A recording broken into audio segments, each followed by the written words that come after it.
Get your tickets now at CaribbeanCultureFest.com. Camologie présente Florida Gospel Festival, 3e édition, à l'auditorium Église évangélique Baptiste Bethel, 17601 Nord-Ouest 2e Avenue, le 11 octobre. Octobre 11. Miami, Florida. Pas manquer bagaitala, c'est plus gros festival évangélique. Au programme Emeline Michel. Souffrir, mourir sous la croix. La diva haïtienne viendra chanter pour Jésus. Marielle Donatien. New Generation Music. Le trompettiste Jonathan Lorenz. Devoted Music. Frère Bénédicte Lamartine. Détermination Music. New Birth Baptist Church. La sœur Carnie Déterminador. Gina Dumergeau la sœur. Frère Eli. Pasteur Gaspard et son groupe sans moyen. Venant directement de la Martinique. Heavenly Gospel. Sur Poulat, 4 directement de Georgia. La danseuse professionnelle Marie-Carmel. Ministère Sœur Candy. Évangéliste Jeffrey Isma de New York. Et Apocalypse 2000 avant leur nouvelle tournée 2025 dans la Caraïbe. Le 11 octobre. Maître de cérémonie, Tonton Bichat. Comédien, le Florida Gospel Festival 3e édition. Sponsor by Paul Unique Gourmet. Cam Transfer. Magistrat, Alix Desulmé. Vice Magistrat, Marie Irvine. Commissionnaire. Marlène Bastion. Fondation Julien Estime Jean-Marie Fongem. Tissoni Sounds. Dr Rodelin Jérôme. Primary Clinic. Top Notch. Pasteur Gaspard. Église évangélique Baptiste Bethel, 17601 Nord-Ouest 2e Avenue, Miami, Florida. Pas manquer bagaitala. Téléphone 305 893 88 99. Le 11 octobre. Depuis 6h30. La pyramide sur $30.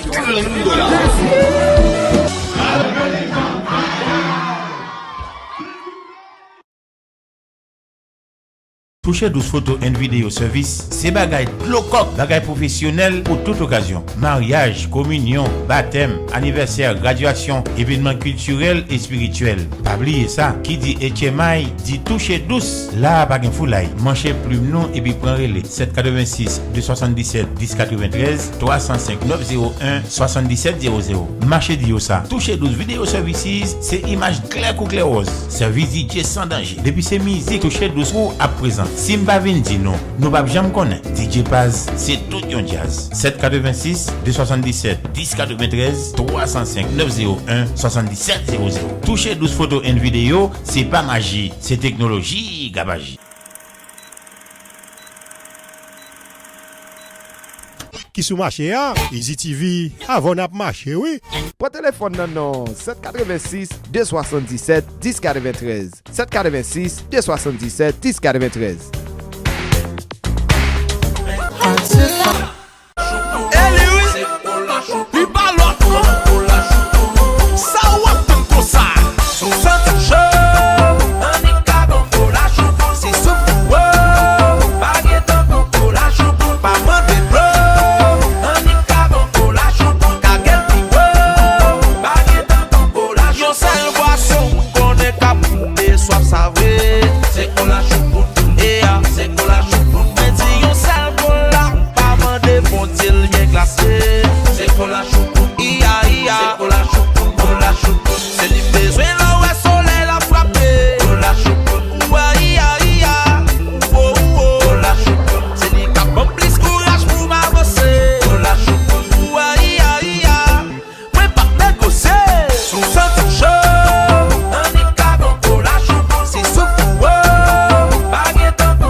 With Easy TV.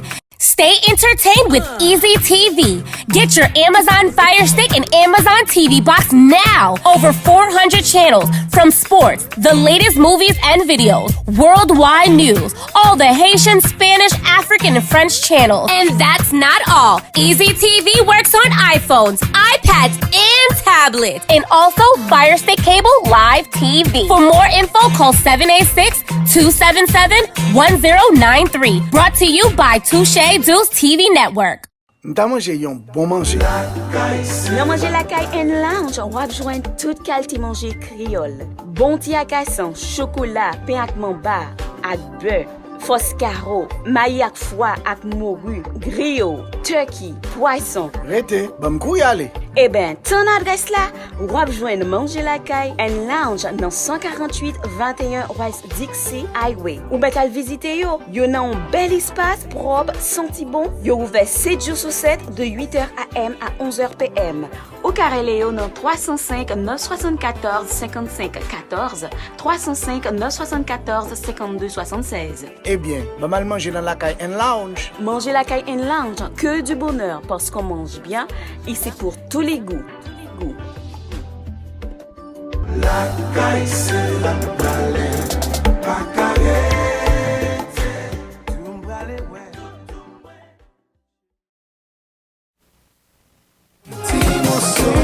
Well, bah, nos détails là, en septembre là.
All right. Hello to everybody out there in radio land, social media land, TV land, whatever device you guys are listening to me on. This is yours truly, Dr. Jenny, and I want to say welcome, bienvenue.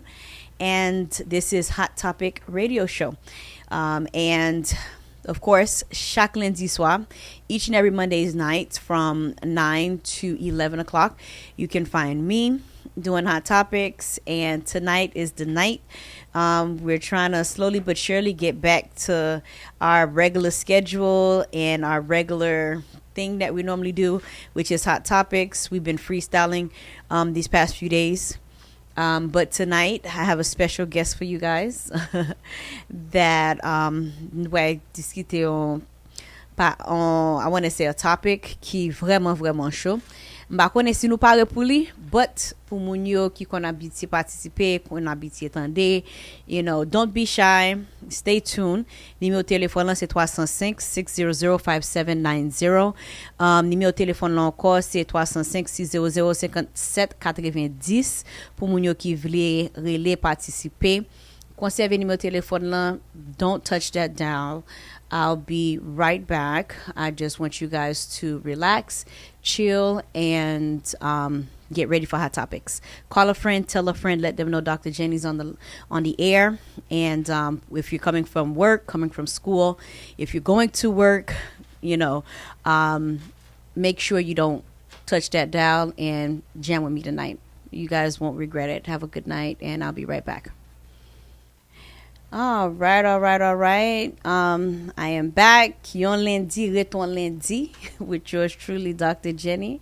Like I said, I swear, c'est Hot Topic lié, tonton. Hot Topic lié. I got Prince Charles in the building. Prince Charles, sakap fet. Big ups to Prince Charles. I'm going to give a shout out to Emily Charles. Comment est Emily Charles? Cap koute Radio Touche Douce, ça est ma tante Emily Charles. Comment ça va? Comment yé? What's up, Tati? So, li voye salye nou tout sou cap koute émission. And of course, the night must go on. Musique la continue.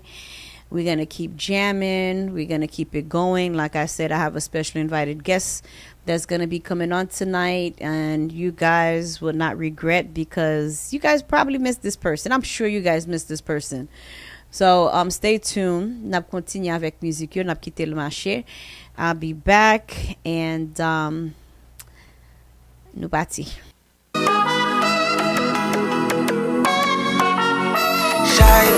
Shy.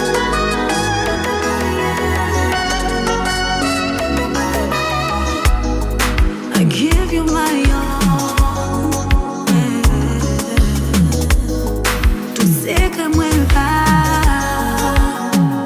C'est pour moi j'étais là. Ma qui m'a payé ou qu'on aime bien.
All right, everybody. That was Millie Sings by Tigrill. Now I'm going to give you guys the male version of that. So, pour tout garçon yo, de fin satisfait fille. Fille seulement mandon seul bagay. Yo pa mando pour Tigrill. So, quand y a besoin connaît qui sa garçon yo mandé. Qui sa garçon yo mandé, qui sa garçon yo vle. Est-ce que c'est même bagay là? Expliquez-moi non. Parle avec moi. M'a quitté Tony Mix parle avec nous.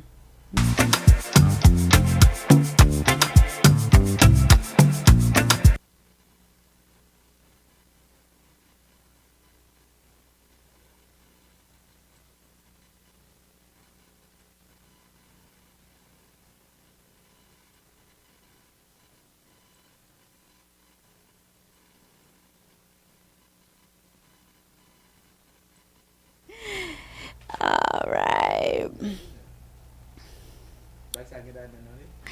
All right, you guys. It's me again, Dr. Jenny. And m'a salué tout le monde qui branché live avec nous, qui écouté nous live on whatever device. It could be on your cell phone, iPad, listening to us on on www.radiotouchedouce.net. Qu'est-ce pas saluer m'a dit nous pour nous pas oublier pour nous partager live là, s'il vous plaît partager live là. Toujours attend my special invited guest tonight. So c'est pour ça nous pouvons commencer avec émission, but I hope that you guys are jamming. I hope you guys are enjoying the music.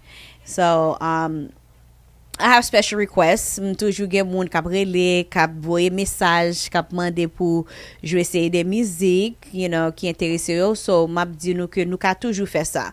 Si vous voulez bay un special request, si vous voulez voyer moun monter, si vous voulez saluer moun, tell somebody happy birthday, di yo bonne fête, bon anniversaire, whatever it is, you want to give somebody a shout out, you can do that. Mka meto live ou ka voye message lan pou mka give them that message for you, however way you want to do it. I keep telling you guys, there's nothing to be shy about. No ba bezwen pe. I don't bite and I won't bite. So with all that going on and with all that to be said, m'a continue avec musique yo, but musique sa m'boy jouer hein. M'a dit nous pour nous make sure que nous mettez volume nan fort parce que musique ça va frapper nous in a different way. This music right here, m'pa bon nous menti, li rive sou mwen. I love it. It's actually, I want to say one of my favorites right now. So, un pile moun ka konnen le en musique, one of my favorite music. But yon moun ki mande pou musique sa. Moun lan ki mande pou musique sa deja kon ki esyoye. Map jwe musique lan pou nou. And don't be surprised if I put it on repeat. Let it ride for a second time because c'est la liye. So, big up sa Monique featuring Kenny Haiti. Boom, tout à fait. Holla at your girl. That's what I like to hear. Toujours di fam yo. Fè chichavel. Because I feel like fuck nèg lan travay pou li. Fuck nèg lan vle bagay lan. Parce que si ou pa fè nèg lan chase after it, what does he have to work for? What is he looking forward to? Right? Fuck ou fell. No, it's not mean. It's true. You have to be shishavel. Trust me, because it's hard work for the person to sit there and try to get it. You don't want to make things easy for people because things in life are not easy. So why are you making that easy, right? Pas faire facile. Fais le travail pour lui. Fais shishavel. And then when it's the right time, then what bal tout à fait. Then you're gonna let it go. Then you're gonna show the person this is what you've been working hard for. But m'a quitté nous temps de musique, l'entendre avec toute attention. music ça, it's been out for a while, but pour moun yo, c'est la première fois m'a passé li sur émission pas moi, but like I said, pour moun yo ça c'est première fois n'a entendu musique là, c'est Monique avec Kenny Haiti qui chante musique là. Big ups to them. It's a hit. It's a hit, you guys. Definitely put it on replay. So, I'll let you guys be the judge of that. Oh, you think that's mean? That's definitely not mean. Trust me. Parce que wap di mwen, le on fom de bay li facile, how easy it was for you to forget about her. Okay? You're going to tell me how easy it was for you to move on. How easy it was for you to be like, on to the next one. So, like I said, n'a quitté le marché. Bon tout à fait. Pas fait chicha. Guys, all right. I'm about to back it up. Like I told you, this is a hit. I hope you guys like it. Let me know. Give me the thumbs up. Fire, fire, fire, fire. Let me know what you guys think. Harmonique, bon tout à fait. Pas fait chicha, belle chérie. Guess what? Ou déjà, you know what it is. C'est pour lier. All right, so pour moun yo ki vle rele, you guys can call me live and let me know what you guys think on 305-600-5790. Pour moun yo ki vle participer, nou ka rele 305-600-5790. Or si numéro téléphone sa back up, or if you guys can't get through, nou gon deuxième numéro. Numéro téléphone là c'est 754 307 81 72. Okay, so m'a salué nous toutes. I'm gonna back it up. You know who, you know what it is. I got you, baby. I got you. Et puis pour moun yo kap di listen, pour moun yo kap di bon bagay la. Fòm n'a fè chicha vel, oui? Fòm lan supposé continuer fè chicha vel. And then ça kap fait Queen Marie. Look at Queen Marie. Ça kap passe Queen Marie. M'a salué il sous track là. Yeah, so you know who it is. You know I got you. C'est pour lier. Ma blague again encore. Bah qu'on habitué faire ça, but that means that this is where it's at. So like I said, fire. Shout out to everybody that got us tuned in. Shout out to DJ Paz, as always, directeur Emily Schall kap ton de radio. She's up in Tampa. Shout out to her. And again, don't forget, partager live là. Share it. Don't be shy. Pas fait chicha avec Radio Touche Douce. Nothing but the hits. Nothing but the mother. I'm not even going to say the rest. Freaking hits. All right, let's go. Nou parti. All right, I'm going to put that on pause real quick. I'm going to let it ride. It looks like I have my special invited guest on the line. Esko Katandim, my special invited guest. Are you on the line? Yes, I'm here. How you doing? All right. Nou gen affaire. So, DJ Vlad, salut Mounio. Let them know. Mounio te soufou en pile. All right, Dr. Jenny, how you doing?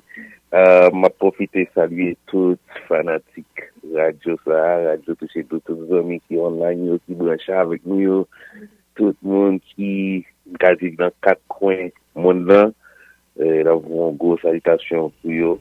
Et même j'ai été soif, moi quand j'ai été soif tout. Alors c'est toujours un plaisir pour nous là, pour nous et partager ça nous bien dans l'idée nous. C'est hot topic lié. Alors moi je suis certain que tout le monde connaît ça hot topic dans vrai dit. Et depuis que j'ai commencé chose ça, c'est un paquet de sujets que nous venons avec eux, que gardez que gain là-dedans qui comme tabou, côté que on pile nous dans la communauté nous ensuite tout culture par nous gens nous grandir nous comme pas sortir nous à l'aise pour nous parler de certains sujets, alors c'est ça Hot Topic fait. Et puis il y a l'autre sujet tout qui pas tabou, mais qui sujet au jour le jour, nous avons venir là avec tout. Et puis nous-mêmes, tous fanatiques, et auditeurs là, on a dit, avec téléspectatrices qui ont regardé la belle Dr. Jenny là live. Donc, nous tous, et qu'à venir avec un sujet tout, et nous avons les débattre, et puis moi, je suis certain de nous contacter Dr. J, et nous fait qu'on contact quand même, nous venir avec sujet pour quand même, je vais venir là. Alors, je salue tout le monde, comment nous y est, comment ça a fait, et Dr. J, je salue tout à fait Radio Touche Douce, qui est toujours branché, surtout Jake Pepaz et tout l'autre monsieur, Prince Charles, tout le monde, je un bon coup de chapeau, tout le monde, tout le staff là net. Again, encore. We missed you. Welcome back. We missed you. Moun yo te soif ou en pile. So, pour moun yo, de get comment ça semble moun la, m'a dit yo, we got a special invited guest, somebody that you guys haven't heard in a very long time. And moun yo, as you can see, they've been waiting on you. We got 400 something people listening live to you right now. We got people on YouTube listening live to you right now. So they want to hear what you got to say. They want to hear what you bringing to the table today. And we know that it's hot, fire hot. So pour moun yo ki vle tande what he got to say, we want to see those fires. Put them fires in the comments. Get ready for what's about to be said, because like I told them earlier, m'pa konnen si yo pare pour sujet ça, parce que like you said, nous toujours bay sujet qui tabou, but en pile fois ou konnen communauté haïtien anti gens, I want to say en pile fois si yo te genye Democrat and Republican in Haiti, m'kwe haïtien top Republican by saying, c'est tellement yo conservé, c'est tellement they want to, be very reserved. So yeah, so is true. In a situation like that, they're not liberals. In a sense, they're more conservative. And yon ti jan zizi when it comes to certain things. Yo pa ouvri. An pil nan l'esprit yo ba, ba eme di sa pou tout haïtien, but l'esprit yo an ti jan de corridor. Yo ba eme have an open eye, an open opinion. Gade ba yo plizye façon, trying to put themselves in other people's shoe, or just try to, let go a little bit to have fun. So, but like I said, it's all on your upbringing, right? It has a lot to do with your upbringing. And before Haitian, they're raised to be very, very strict and fermé, right? M'a dit ça bien fort parce que, c'est comme ça lié. Tell me if I'm wrong, but in other sense, m'a kito bay sujet parce que ça son sujet que vous venez avec à soir. So what Dr. Jenny, pourquoi bay sujet toujours? Non, ou même m'attend. It's 10 o'clock. It's 10 o'clock. Lage sujet, bay moun yo sujet parce que c'est ou même y attend. They know you are the special person that's coming tonight. You the one who have the topic. Wap lagil en anglais, créole pour tout moun ka rele participer. Queen Marie attend. Yo gen plaisir captain nice parce que yo besoin relais pour yo bay opinion pa yo. It's getting late. Okay. I know the babies are asleep, and if the baby's not sleeping yet, please, s'il vous plaît, make sure nous mettez bébé yo nan cabane yo parce que sujet ça yo ti moun ba supposé tande, okay? It's hot topic, c'est hot topic lié et puis n'a continuer avec ça. But wife in jouer musique l'homme tap jouer, you interrupted that little session. M'a fit jouer li, and we're gonna be right back, you guys. Besoin when you enjoy ti parti ça parce que toujours di mesdames yo pour yo faire chichavel parce que they need to have the guy chase them, right? And then when the time is right, and then I'm sure a lot of women gonna say, when is the time right? Listen, when that time is right, after a very long time of that person chasing you, not giving up, and I really mean not giving up. And when they got some to your bon pour ça, they gonna sit there, they gonna stay, keep chasing you, And then sometime after they get it, they disappear. But to be on the safe side, at least you know that the person worked for it, right? At least you know it wasn't. That's another topic, right? Or we yeah, no. That's a totally different thing. That's a totally different thing. That I started talking about that before you called because I wasn't sure if you're gonna call.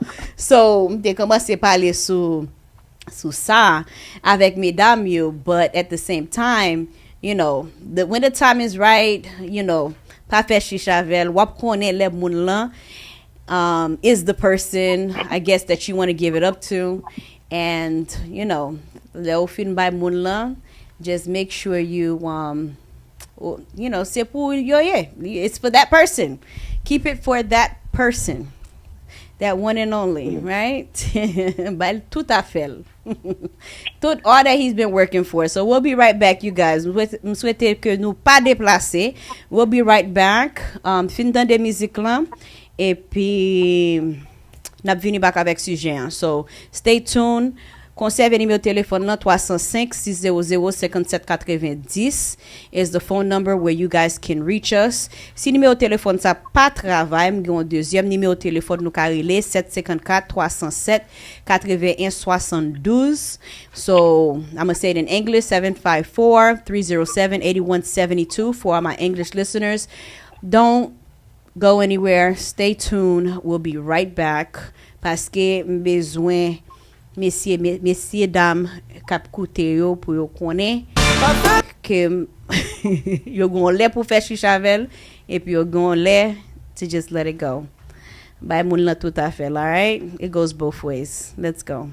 All right, m'a quitté là, m'a quitté li comme ça. Nous déjà kon ça n'a parlé sur assoyan un sujet qui tabou. So m'a dit moun yo vini on nous parler. On nous vin parler bon nous sujet DJ Vlad la gil sou yo, give it to them hot out the oven, straight out the oven, hot and ready. Okay, you ready?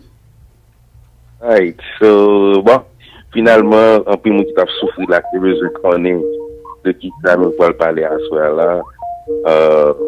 Son sujet qui vraiment comment t'as dit vraiment tabou, DJ Vlad. Yes. 1 second. I see another caller calling. Let me see who this is. Hold on.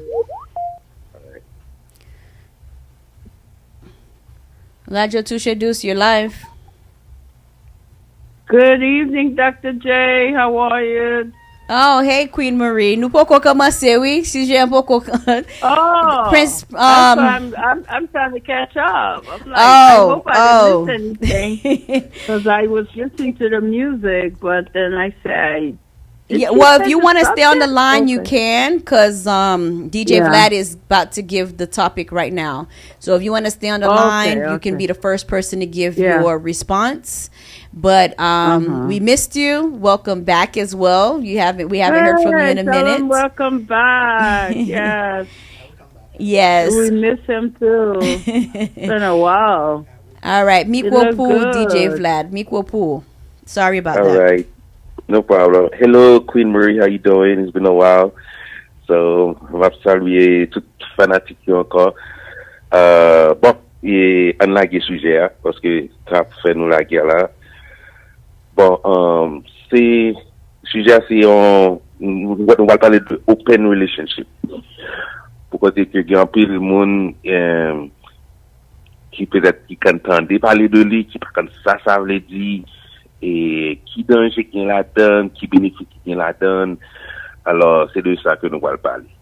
Alors qui ça qui ont open relationship, c'est comme si que dans une relation sérieuse avec ménage ou bien madame monsieur.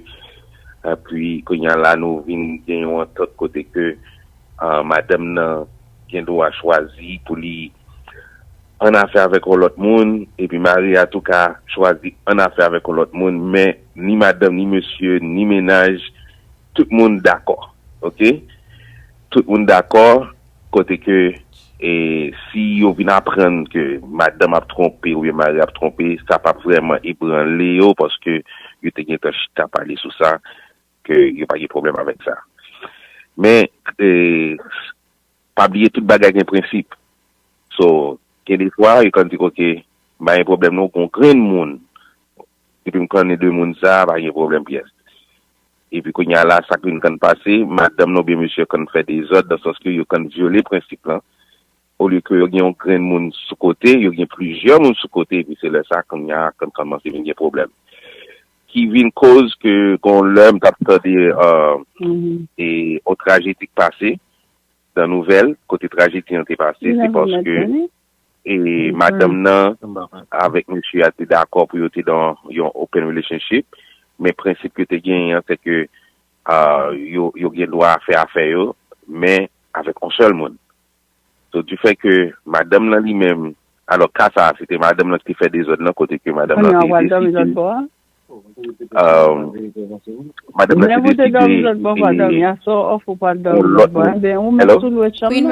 Queen Marie, we can hear you. Put your phone on mute. Oh, okay. Okay. Yeah. So, quand il y a là, ça vient de passer, madame nan choisi pour gagner plusieurs partenaires à part de mari. Quand il y a là, les mariés viennent comme ça, Marie dit non, il n'est pas d'accord ça. Il n'y a pas de problème si c'est avec un seul monde. Mais quand il y a sous, vient mener plusieurs mondes, il faut nous changer le principe.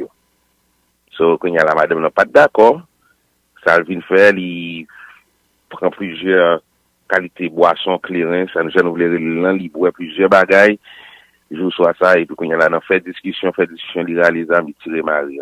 Marie a mouru. OK? So, les polices viennent venir, qui gens pour le défendre tête li, il dit que, bon, il pensait que ton vol est rentré là, donc nous compte qui gens la loi aux États-Unis, depuis, ou suspect son vol, un monde qui a rentré, qui pas invité la CAO, ou bien tout droit pour prendre pour tirer moun ça. Vous comprenez? Son loi qui bon comme ça pas bon parce que aucun doit tirer innocent sans que moun lui même pas faire rien qui mal. So alors c'est comme ça que madame n'a essayé de défendre tête. So pour nous commencer sujet à dans tête, c'est de open relationship. Nous connaissons que il y a un pile haïtien qui pas jamais d'accord avec un bagage comme ça, mais même là que nous pas d'accord ou bien ou d'accord, sans penser de ça. Est-ce que nous pensons que son bagage communauté haïtienne n'a pas pour lui côté que ou gen ménage là, bon ménage, on va pas parler de monde font pas son petit moment non, mais bon ménage ou bien bon fiançailles côté nous pas vivre madame monsieur dans le futur et puis nous décider de gagner en relation qui ouverte comme si que nous pas tromper l'autre derrière l'autre, nous tromper l'autre côté que l'autre là au courant. OK? Et ça fait que des gens qui viennent avec genre de bagages ça c'est parce que nous même dans la communauté pas nous apprenons que nous venons avec un monde surtout monsieur il y a plusieurs petits madame ou bien petits ménages côté depuis bon madame non pas connaît il a fait la cachette et puis vice versa mesdames quand fait le tout côté que il y a bon mari là et puis il y a monde sous côté depuis mari pas connaît pas de problème pièce au lieu que une a fait la cachette ou bien on fait le derrière de l'autre, il y a des gens qui décident, ou bien il y a des couples qui décident qu'ils ne pas veulent pas partenaire. Quand ils mentent, ils veulent toujours honnête avec partenaire, et puis ils disent, bon, mais ça qui est arrivé, mais nous carrément que vous même au courant, et puis pour nous faire, sans que nous pas obligé de faire le derrière ou au courant de ça, ou d'accord, et puis gaz collé. Alors, je ne sais pas si je tout point net Dr. J ou bien si vous voulez ajouter pour mettre un petit piment ou un petit sel dans le sujet. No, alors, you make it spicy. You always have your ways to put your little touch to it to make it extremely spicy. So there's no extra stuff that I can do. I can just give my point of view at this point. M'ka seulement by point de vue par moi. Avec ça, je pense, but parce que nous déjà avons un caller sur ligne là, so m'a quitté caller, I'll let the caller, which is Queen Marie, have the privilege of going first to give her opinion on that topic. Are you still with us, Queen Marie? Yes, I'm sorry. I hope you can erase me. Yes. It's okay, my love. You're live now. Everybody's listening to you and they're waiting to hear what you have to say. Okay. Good evening, everyone. I can start talking now? Yes, you can. Yeah, well, for me personally, in my opinion, I don't like open relationship. I don't like to share. And if I'm going to have a relationship that's going to develop to something serious, then I don't like to share, so it wouldn't apply to me. However, to each his own. I don't care for it, and that could possibly be something that could cause a lot of pain, a lot of discomfort, and even if you're a woman that's jealous, that's also another issue. So I wouldn't do it in my opinion. It's not for me. Okay, so you basically feel like there's more drawback than there is benefits, basically. There's no benefits from it. It's mostly just potential drawback. Yeah, in that case. Because I either want to be in something or not. I don't like the flip-flop to have an open, because that can change your mood, the feelings, and you don't know what's gonna come to you. You're gonna be expressing so many different mixed feelings. You know, you're gonna feel confusing. This person, even though he sees what I'm doing, can I live with that? Okay, I understand. You know? So yeah, that's how I would. That's leave it. completely It just understandable. wouldn't be good for me. So what you got to say about that, King Vlad, DJ Vlad? All right. Do you remember before you started the show, you mentioned that certain things, I mean, you mentioned about if Haiti had Democrat or Republican, most likely you would think that the Haitians will be Republican, right? Yeah. So you said it without, I mean, you said something huge without even knowing what you said. Me, I'm going to go further. Okay. Mwen pa di kè pou tout moun ka pi bien kompren. Mwen mbal pi loin. Pa bliye ke nou te on peuple ki te dans l'esclavage, le premier bagay. OK? Nou fè un paquet année depuis 1503 jusqu'à 1804 dans l'esclavage. OK? En plus, yo vin ba nou religion. Alright? So, tout bagay sa yo qui cause que nous venons genouiller. Alright? So, ça me dit par là, c'est que la très difficile pour la communauté haïtienne là, venir gagner ça les open relationship là. Mais moi-même, ça comme plus dans le truc de ça. Vladimix. This is Yes. Queen Marie. Yes, Queen Marie. How you doing? Hello? I think Hello? she heard you. She heard you. You can go ahead, continue. Yes, ok. So, qui vient cause que la très difficile pour la communauté haïtienne de gagner un mindset dans ce sens ça. Est-ce que c'est bon bagay? Oui et non. Est-ce que c'est mauvais bagay? Oui et non. Ça fait que moi dis ça, c'est parce que ça nous est de hypocrisie ou bien faire en cachette là. Est-ce que nous pensons méthode ça plus bon? Parce que en réalité, côté nous sortis en Afrique là, parce que nous tous c'est africains d'origine que nous y. Been a Bien while. que apil nan nous pas prendre apil nan couture yo ou bien dans culture yo, mais en réalité c'est ça que nous y. Côté que nous lever en passant surtout garçon qui nous a gagné n'importe plusieurs madame. OK, et madame yo entend yo. Madame yo connaît une de l'autre. Madame ça connaît comme si c'est gagné quatre madame, une connaît de l'autre. Pas gen cachotterie, pas gen cap fait en cachette, pas gen cap fait en batable. Est-ce que moun sa yo vive bien? Moi ouais, yo vive bien. Comme ça tout quand il y a problème pas yo tout. Est-ce que li pi bon que lors d'un relation avec un monde c'est un cachette là qui pi bon qui bel dans sens traditionnel là côté que depuis madame n'a pas connaît pas de problème pièce. Ou bien depuis madame pas connaît pas de problème pièce, m'ka toujours faire affaire moi en cachette côté que nobody knows. Ou bien si comme musique alam qui avait été fait ça j'ai pas ouais qui pas tourné. You know, depuis ça j'ai pas ouais qui pas tourné, gaz collé.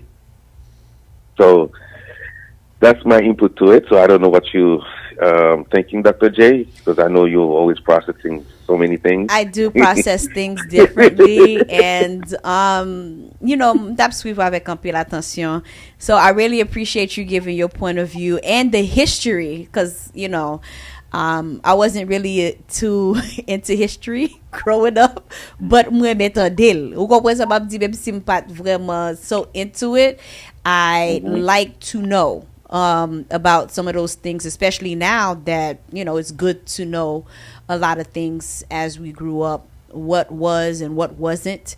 So in this case, just to answer your question, opinion pa mwen sou open marriage, open relationship, et puis nou ka toujou gen l'autre caller qui vle participer, yo ka rele numéro téléphone 305 600 5790 si yo vle participer.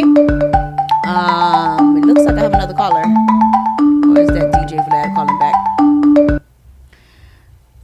Did we lose you, DJ Vlad? Yes, we got disconnected, but I'm glad I'm back in. Okay.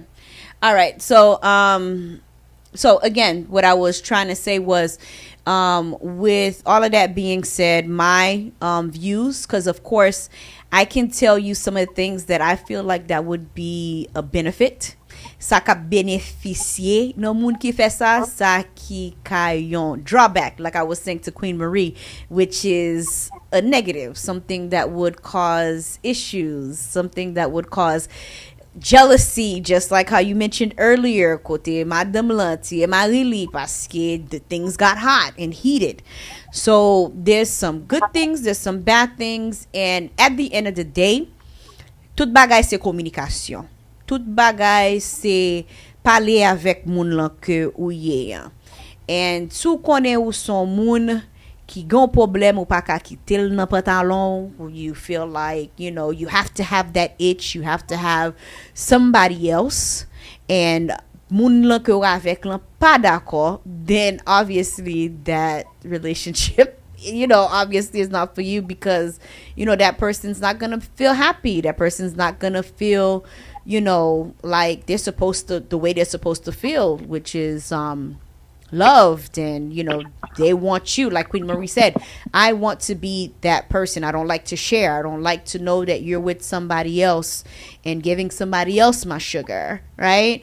But of course no situation sa yo, li depen sou l'âge too, right? So different age look at it differently.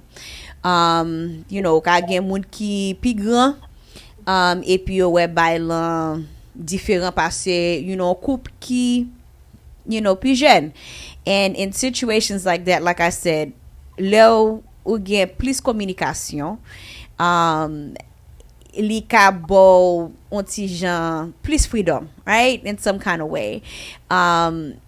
Because a lot of times, some people, you never know, your wife or your husband may want the same thing. They might want the same thing. They probably were just too afraid to mention it, to talk about it.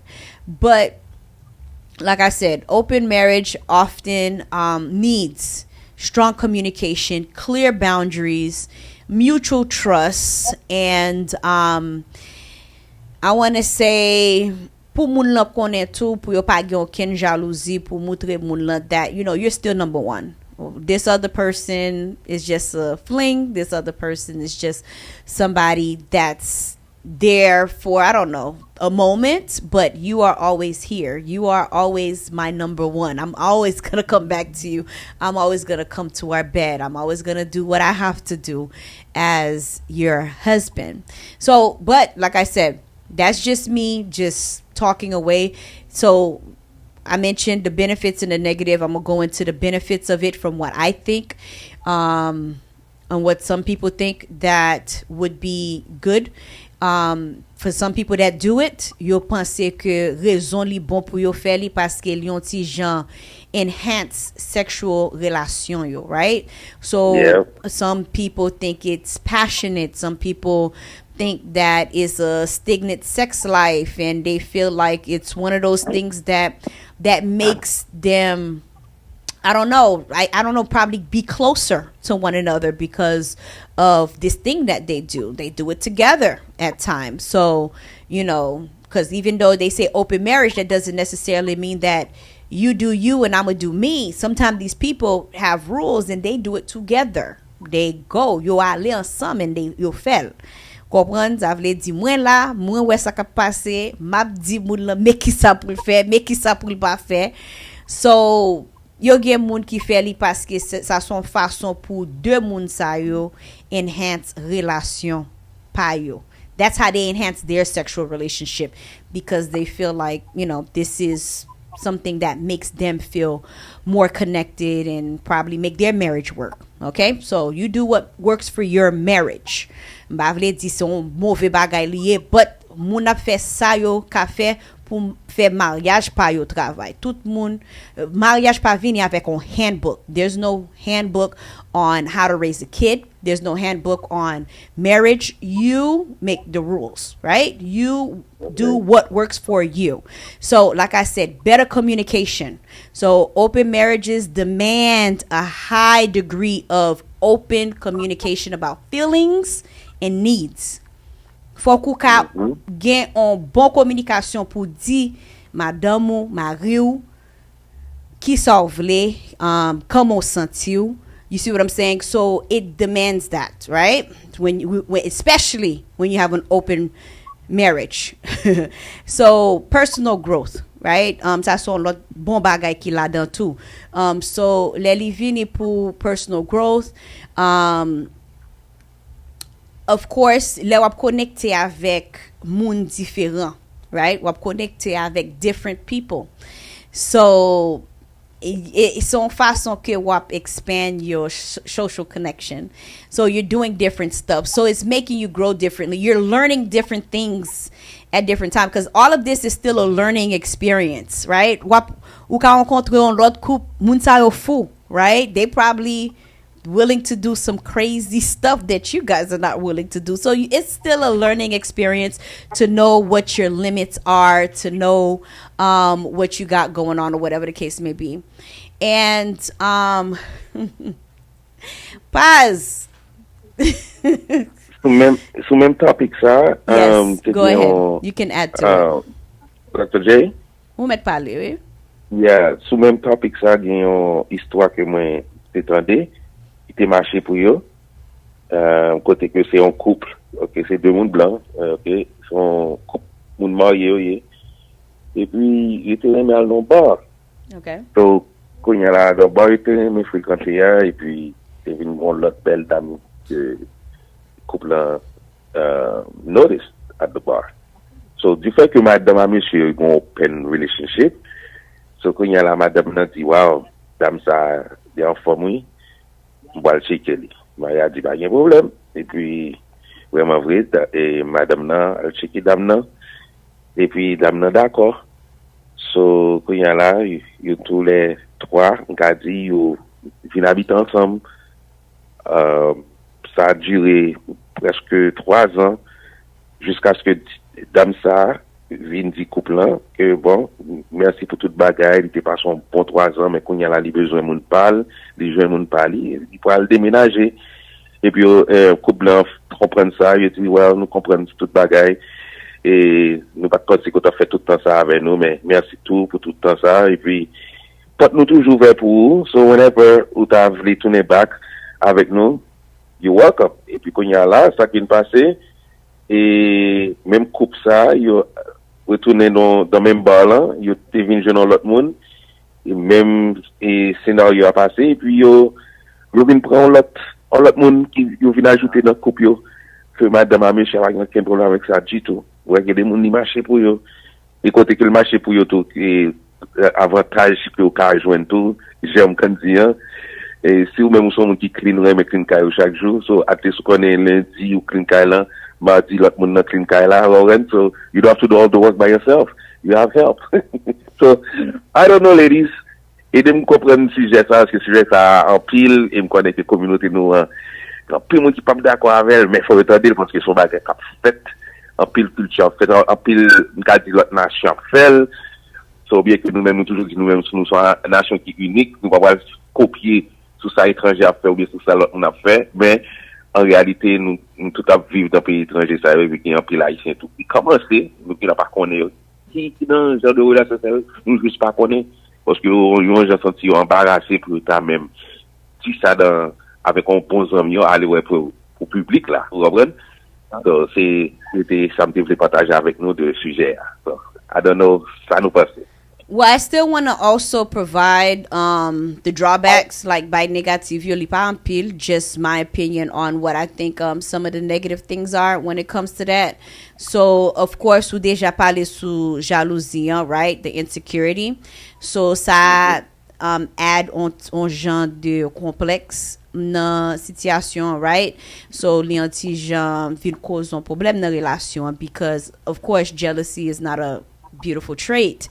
And, we are humans. People get jealous. You might, see a person that your husband's interested in that looks better than you, that has it going on in other ways, in many ways than others. And you probably feel intimidated, right? About that. So, you're going to pile bagay. So jealousy, insecurity, saka cause, of course, that not to be a good thing when you start mixing it, because then that can bring that marriage to an end, right? So instability. So of course you pa gen instability nan relasyon ça ka cause un problème. Of course emotional harm, parce que yo kon gen pile garçon, especially garçon haïtien k'ap forcer madame yo fon bagay yo pa vle fè, right? They're forcing the person to, okay, go ask that friend. Ay man des amis sa, m'intéresse dans amis sa. Si m'da fè li, m'da fè li avec amis sa. Ay man des amis sa, si nou ka fè yon threesome or whatever some, or whatever the case may be.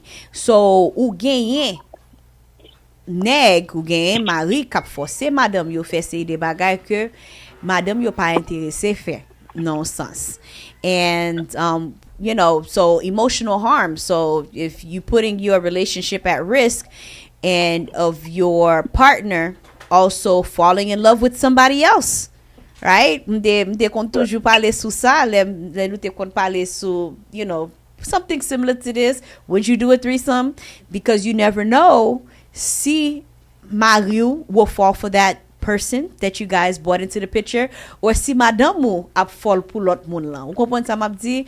So it brings a lot of emotional harm. And it's also time and effort. And then the last thing I also want to touch on, because I know we want to start making more callers call because it's already 10:39, is the stigma that's associated with it. So yo gon stigma avec li, yo gan pile fois yo genyen moun ki peur ki sa lot moun gen pou di de relasyon yo, what they have to say. So of course, moun sa ou kap fè sa, yo toujou en cachette. Yo toujou ap fè bagay yo en secret. Yo toujou ap fè bagay yo pou moun pa konnen. So it's not an easy thing. Yes, they do it. Yes, they want to find other people that would be into it, but they're also putting their privacy at risk because these people at times are discreet. Yo pa trop open. Même si relasyon yo open, yo pa kite moun konnen se kon sa yap viv, se sa yap fè. But we have a caller. Map kite caller sa pale pou ba opinion pa yo. So Radio Touche Douce, you are live. Hello guys. What's up, guys? Hey, what's going on? You know what? You know what, Dr. Jenny? Yes. After the show, I did alarm to Facebook Live with DJ Vlad in the house. He's in the house. So, he's definitely in the house. So, DJ Vlad, yes, what's sir. up? How you doing? So, I feel like I'm in the studio, but no, a topic to na formalité ya Dr. Jenny DJ Vlad puis Charles me salue tout le monde en général quel que soit côté dans la radio et me salue non et moi travail la continuer me féliciter nous pour ça DJ Vlad et yes sir, how you doing? Là quelques jours tout, so welcome back man, même jour quand welcome back too. M'apprécie ça. Yeah, c'est toujours un plaisir, toujours la caille nous, mais on connaît sans faire nous un pile défaut, qui cause que, il y a des fois, nous baillons tiratement, mais nous toujours fait, il faut que nous cas toujours là, pour nous bailler mon service, pour nous venir avec de plus belles hot topics toujours. But on connaît hot topic, c'est dans ça, non, c'est DNA, non, c'est nous-mêmes qui hot topic là, so no matter what, n'a toujours là, quel que soit agent, ça. Dr. Jenny, avant ma opinion sur ce sujet, je voulais féliciter for well. You are amazing because besides like tout ça passé, but ou toujours kembe hot topic, ou toujours kembe legacy ça, ou do pas à la gueule. So that's my baby. I can't let it go. Yeah, that's that. Félicito parce que pas gain toute femme ça dans la société haïtienne surtout qui do you know what, no matter what, on pas give up. So m'a toujours continuer travail et puisque hot topic c'est Mario, c'est Zamon, c'est Patno, faut travail l'en continuer. Ouais, faut travail la continuer. Me parler il tout l'aime dit Mario, c'est dans communication. M'a parler il c'est pas l'autre Mario connaît, mais c'est en communication. Hot topic c'est petit Dr. Jenny, l'effet de Dr. Jenny avec DJ Vlad. Et jusqu'à maintenant, malgré toute bagaille, ce hot topic toujours été une émission qui passe sur Radio Touche Douce 90.1, qui passe sur YouTube, Facebook. Je salue tout le monde qui on a. DJ Vlad, nous comptons de bonhomme. Et ça compte de tout le monde. Et là, on peut toujours qu'il y ait des dates là, vous voyez qu'il y a toujours marché qui vient. Yeah. Votre moi toujours Florida. Oh, bagaille ça. On peut parler de topic là, qui un sujet qui est intéressant. M'ba étonné puisque c'est hot topic, nous toujours venir avec des sujets tabous, des bails que Dr. Jenny t'a dit dans l'introduction, des bails que mon yo pas qu'à parler sous table là, sans batable y a parler. Mais sauf que nous connaissons la communauté haïtienne, la famille haïtienne, comme haïtiens, nous tous haïtiens, et il y a des bagages nous pas préparer pour eux. Il y a des bagages nous pas former pour eux, il y a des bagages nous pas éduquer pour eux, il y a des bagages nous pas grandir, nous pas gagner éducation ça yo. Like par exemple, di yon moun just an nou pon break ou ka gen boyfriend ou ka gen girlfriend, men sa se pa bagay Haitien même du tout. So le moment où moun cheat ou soit ou konnen moun gon boyfriend ou soit gon girlfriend ou soit moun li marié whatever li gon lot moun sou, so c'est fini pas gen yon corps qui ka fait moun sa retourner ensemble encore.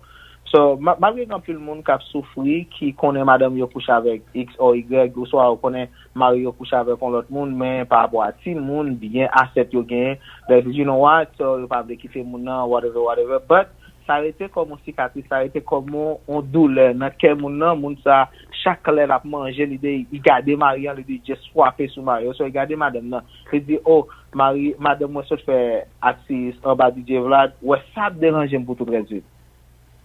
So, on continue à vivre avec douleur ça, avec pain ça. So, I prefer to just like, you know what, this is it.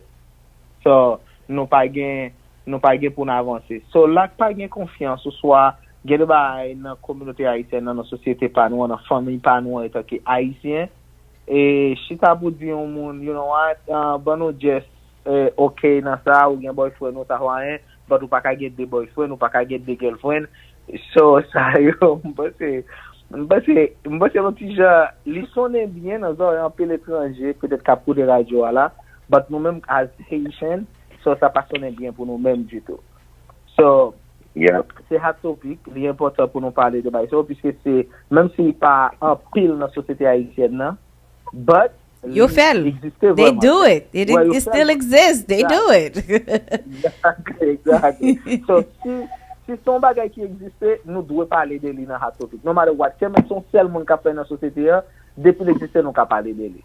Of course. Exactly, like I said, il pas dans nous-mêmes, il pas dans DNA, nous comme Haïtiens. Vous comprenez? Parce que depuis au cheat sur nous, pas de shit à entendre, et puis des gens qui remettent tous mes amis. En sérieux, comment des gens qui remettent pour le shit à entendre pour dire, bon, Dr. Jen, nous avons un nègre, et puis pour Charles, nous avons l'autre femme, et puis, ok, that's okay, nous d'accord avec ça. Well, it all depends, you know. Yeah, I kind of feel like some women are yes women. Okay, baby, whatever that makes you happy. they being taken care of, either financially, getting all the stuff that they want, if that's what's gonna keep them happy or their husband happy, they're gonna be yes women, right? Okay. But not cheat, Dr. Jenny. Cheat Some like, women still allows it. They because at the end of the day, they know that their husband is their husband. You see what I'm saying? No. When I special feel like si on fait qui dit ça, just qu'on n'a pas besoin. Ou pas besoin encore. Pour moi-même, j'aime well tout. I just feel like some people yo ka gen mood ki gen on sex drive that's higher than others, right? Yo gen mood ki have extremely high sex drive et puis on sel moun pa ka satisfaire sex drive ça. So c'est pour ça pile fois yo kon gen mood ki step out of their relationship et puis si moun ça yo kon gen femme yo connaît yo pa ka supporter nèg lan pour compte yo. They say no, ça trop pour moi pas capable. Chaque soir, every night, they go crazy. They say no. So of course, si nèg la vin propose ça, if that person come and say, listen, how about we do this just to spice it up? Moun la pa di la quitte ou, moun la pa di que you know, I don't know, this is not working. No, they're telling you this is, like I said, you have to communicate. They're being vocal about it. They're telling you their feelings. They're telling you their emotions. Let's try something to see if it works. Yes, it might work for the both of you guys because now you don't have to satisfy him by yourself every night, or you don't have to do it, you know, all the time because, you know, you guys found a way around it, right? But in other situations, like I said, si moun ta vin d'amour avec l'autre moun la ki ka gérer ti grand goût ça, that hunger, that feeling, that itch. That's what I'm saying. Moun la ka pran femme nan, c'est là ou perdi femme nan, c'est là ou perdi nèg lan. So that's why I said there's some drawbacks and there's some benefits, but it all depends. Tout bagay c'est communication. Ou konnen mari ou konnen madame. About the communication, I think it's a mind thing. It's how strong or how weak your mind is. Parce que si tu as mis dans mind nous, ouais ça nous so bien si nous fait bagay avec l'autre on fait le bien ou ka getan ou ka perdi madame ou ka perdi mari ou ça. Ba fin quoi dans ça à 100% parce que ça fait me dire mind thing non, ça va dépendre. Et m'bal ba nou exemple, moi quand on paquet monsieur marié qui remet madame yo remet madame yo en pile. Y a mourir pour madame, mais ça pas empêcher yo un petit ménage sur côté. Est-ce que ménage sur côté a papi douce? Est-ce que ménage sur côté quand papi belle femme? Oui, en pile fois. But the mindset what is I have a wife. Même le m'a fait vagabond, c'est vrai, mon madame dans kay là. C'est ça, c'est parti ça me voulait et mettre entre guillemets et puis nous mettre continuer. Okay. The lines are open. The lines are open. Même si ou n'a fait débat, même si ou n'a fait si parler back and forth entre nous, ligne là toujours ouvri pour l'autre monde qui veut relayer by opinion par yo. Numéro de téléphone là c'est 305 600 57 90. Si pas capable passer sur numéro de téléphone ça, m'gon deuxième numéro de téléphone 754 307 81 72 pour moun yo qui veut relayer numéro de téléphone ça, and I'm going to give it to you guys in English for all my English listeners. And thank you Queen Marie for calling earlier parce que m'de besoin on l'autre opinion femme parce que I don't always like to be the only female giving my opinion. So Queen Marie was representing for the ladies tonight, so we can get more ladies, so I don't care guys. I always like to hear different opinions on, like I said, these taboo, these hot topics, things that people are not so open to talk about in public, but we're bringing it to the table so you guys can feel more comfortable to share your opinion and probably see what's good about it, what's bad about it, you know, if you should try it, if you shouldn't try it. You know, like I said, you know, Haitian, they trained us to, well, I can't say they trained us. We are just that way. Like Vlad said, based off of our history, they had to teach us religion. They had to teach us a lot of stuff. The French taught us, you know, a whole lot of stuff. So, of course, that was taught to us. And c'est pas tout bagay nous aimons faire pratique de, because, like I said, you know, we kind of look at things differently, and we don't want to put ourselves in a situation côté moun parler nous mal, but at the same time nous toujours besoin parler sur ces des sujets ça yo parce que it's what's going on, it's what a lot of people do, and we have a lot of relationships. I know a lot of people that has very good relationships with their wife and their girlfriend, and everybody is together. Everybody is living either under one happy home, or they know how to co-parent, and still, like, the wife is probably a wife that doesn't want to go out. All she wants to do is stay home. And the husband is opposite from that wife. So the husband has the girlfriend that's, you know, just like him, goes out, do everything, wants to be seen with him, and, you know, and that's the person that he does everything with. But when it comes to, of course, the family stuff, he probably does the family stuff with the wife and stuff. But like I tell you, it's what some women, they feel like if that's what makes him happy, if that's what, you know, keeps my husband, you know, to do the things that he do, then so be it. As long as he's taking care of home, as long as he's taking care of his family, and he's not forgetting about us. Vous comprenez? So en pile monde c'est comme ça, en pile femme c'est comme ça yo pense. And like I said, you fell. I know a lot of people that do it.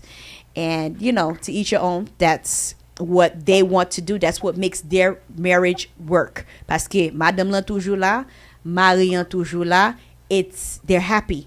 Tout le monde happy avec the arrangement. C'est un arrangement lié. You know, tout bagay dans la vie, it's communication. So, dès pour gen communication, tout le monde agree to whatever it is that needs to be agreed on. Not everybody's going to be 100% happy, because you never know. The girlfriend... Dr. Jenny, pendant dit ça, là, nous voulons que tout auditoire comprenne tout. Et nous connaissons nous toute qualité nous capteur de nous là, nous gagne pasteur, nous gagne monde qui pas pasteur, nous gagne monde qui l'évangile, monde qui parle l'évangile, tout le monde are welcome, tout le monde est bienvenu pour nous relayer, pour nous faire opinion nous, et nous respecter croyances tout le monde.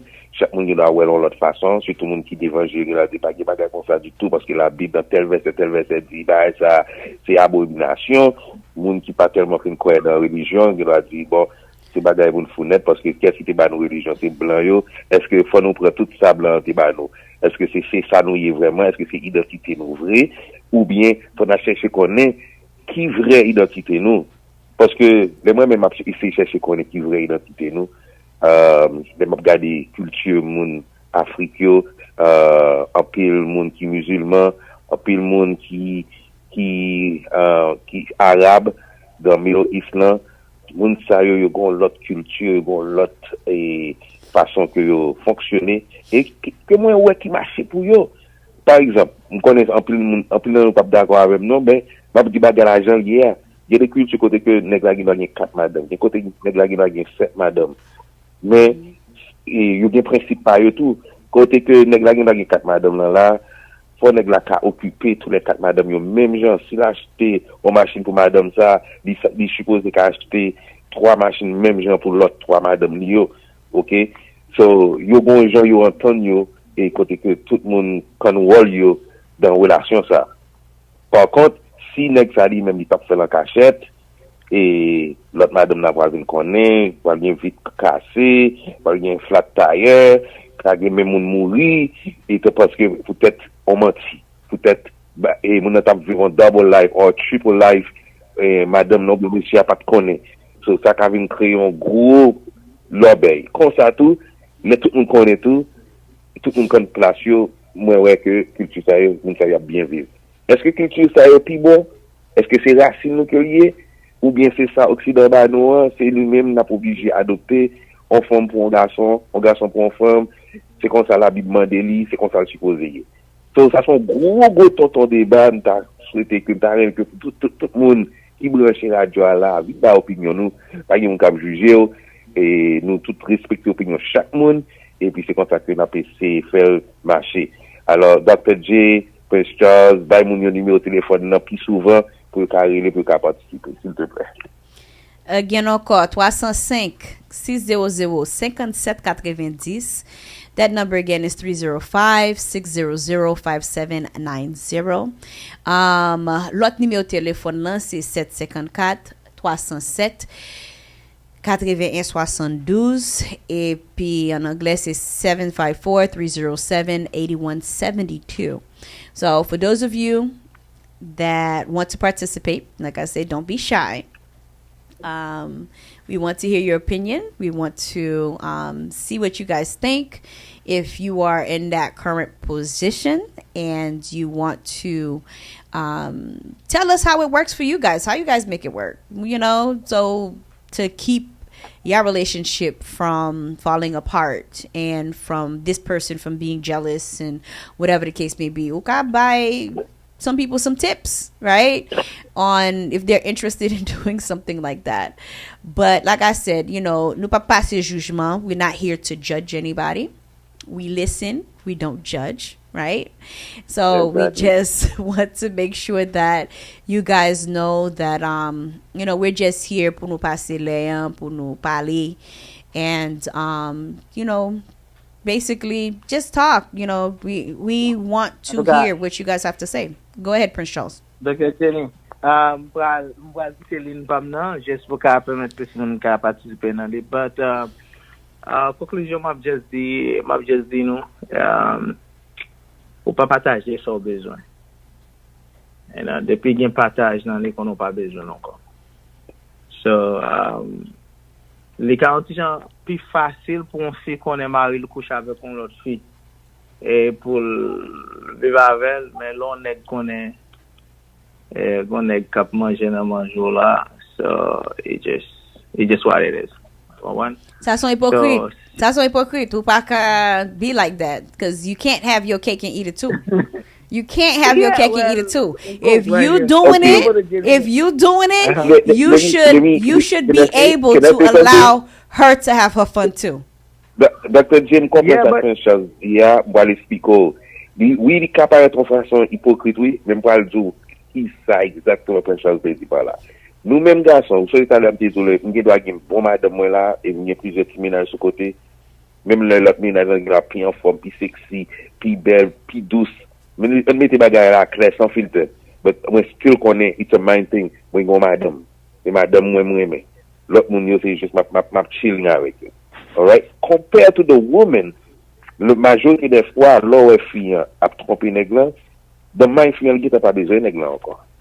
C'est différence là ça. Parce que fille lui-même là il trompe avec émotion au lieu de fun.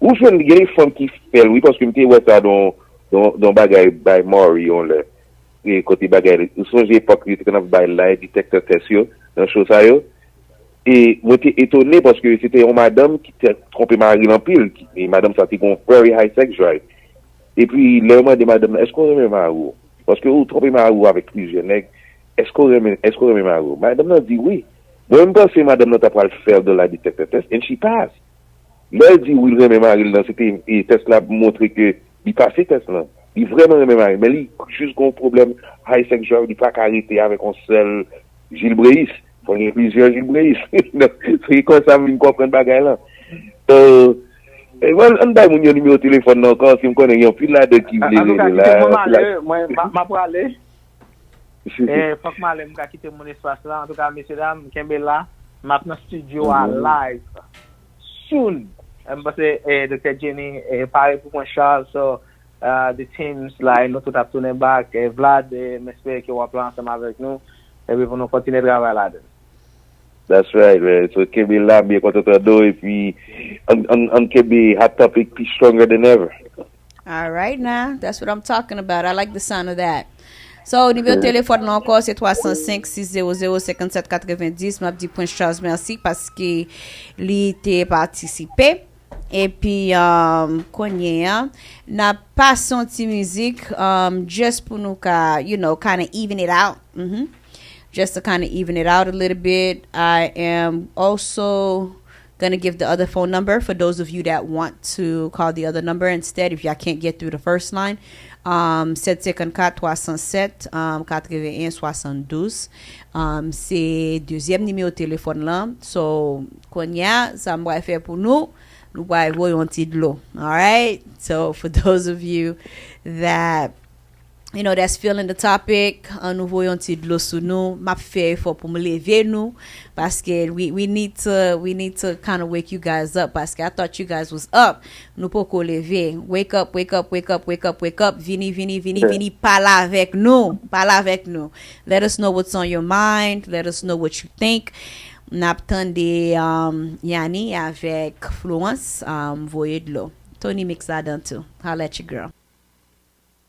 All right, that was Florence, Ismaili, Tony Mix, and Yanni voyez de l'eau. So c'est ça n'a parlé sous, c'est ça n'a fait. We're gonna keep it hot because it's a topic. That's what we do. We make it hot, we keep it hot, and we keep it going even though ça fait un bon petit temps qu'on est nous t'es soif nous. Right? Moun yo te soif nou an pile. Ain't that right, DJ Vlad?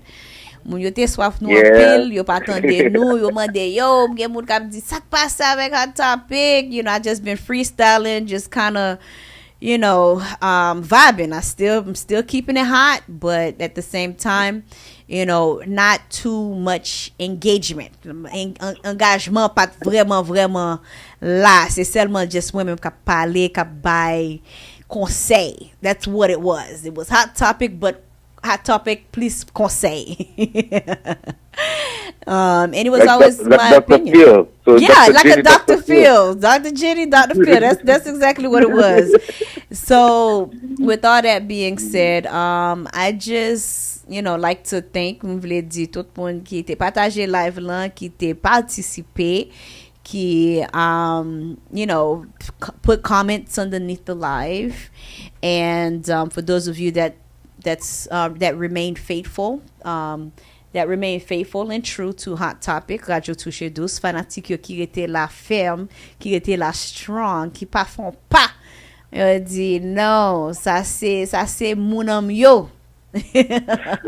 C'est pour moi yo ye. Pas font pas. I have trust, I have faith in Radio Touche Douce, I have faith in this talk show because même si nous pas parler sur sujet qui chaud en pile fois même pas mon au cap moi sûr c'était comme ça c'est qui nomme ça yeah oui so ça c'est pas yo même c'est yes. C'est pour nous y okay? We are for you guys. Tout ça nous fait c'est pour nous faire. We don't do it for ourselves, we do it for you parce que c'est pour communauté hein. C'est une façon pour nous mettre tête nous ensemble, pour nous dégager corps nous, dégager mind nous. Like I said, nous pas parler de religion, nous pas parler sous politique, nous pas faire by sports and stuff like that. That's other missions. And we don't gossip here too. If we have to clear the air, we're going to clear the air, but in other sense, we just having fun. We're just trying to give the people that we love what they give to us, which is, good talk, good conversation, good entertainment. And also good music, belle musique. So, m'a salué Boss Yvnol, même si nous attendons la soirée.